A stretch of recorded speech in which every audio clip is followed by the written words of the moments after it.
অন্তর্বর্তীকালীন সরকারের ৬ মাস পার হওয়ার পর সংস্কার কার্যক্রমগুলো কতটুকু ফলপ্রসূ হয়েছে বলে আপনি মনে করেন?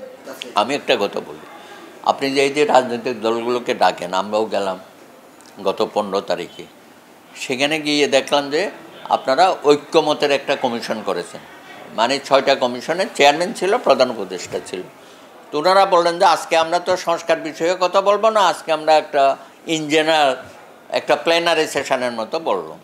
সেখানে আমি দেখলাম বিভিন্ন দল, বিএনপি ছাড়া অনেকগুলো দল আমরা দেখলাম তাদের যে রাজনৈতিক কর্মসূচি বা রাজনৈতিক আদর্শ সেটা এই সরকারের ঘাড়ে চাপিয়ে দিতে চায়। হ্যাঁ, কেউ বলে যে আমরা 72-এর সংবিধান মানি না, আমরা সংবিধান পুনর্লিখন করব। হ্যাঁ, কেউ বলছে যে রাষ্ট্র কাঠামো টোটাল পরিবর্তন করতে হবে, বাংলাদেশের এই রাষ্ট্র কাঠামো দিয়ে চলবে না। হ্যাঁ, সুতরাং কেউ বলছে গণপরিষদ ইলেকশন দিতে হবে আগে, আবার কেউ বলছে গণভোট দিতে হবে। অর্থাৎ প্রত্যেকটা রাজনৈতিক দল তারা তাদের কর্মসূচিটা এই সরকারের ঘাড়ে দিতে চায়। সুতরাং সংলাপ দিয়ে তো আসলে কোনো কিছুই করা যাবে না।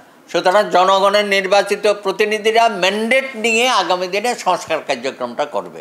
সেই সংস্কারের প্রশ্নে জনগণ দেখবে কোন দল বেশি সংস্কার করতে চায় এবং জনগণের পক্ষে এই সংস্কারগুলো করতে চায়, সেটা আমরা দেখব।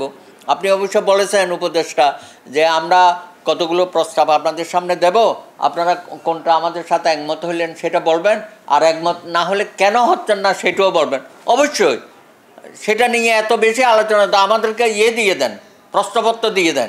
আপনি যেমন আমাকে প্রশ্ন করতেছেন, আমি উত্তর দিচ্ছি, আপনারাও সেইভাবে আমাদেরকে দেন লিখিত, আমরাও আমাদেরকে লিখিত বক্তব্য দিয়ে দেব, আপনি সেটা প্রচার করেন।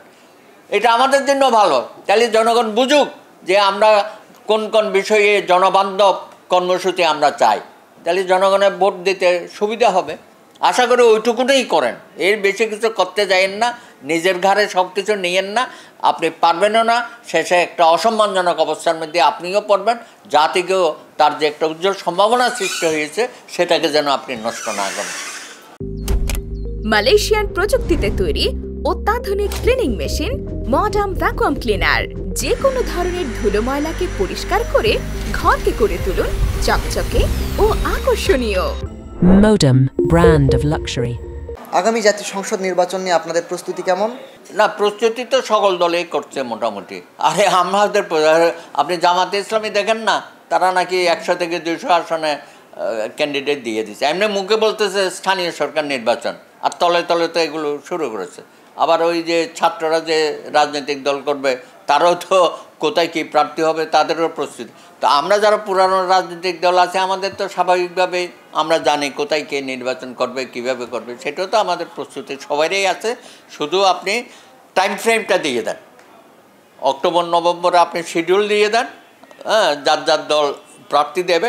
ইতিমধ্যেই কিছু জোট হয়েছে, হয়তো সামনে নির্বাচনের তারিখ ঘোষণা করলে নির্বাচনী জোট আরও হবে। আমরা সবাইকে ওয়েলকাম করি, ইনক্লুডিং নতুন যে ছাত্ররা দল করবে সেটাকেও আমরা স্বাগত জানাই।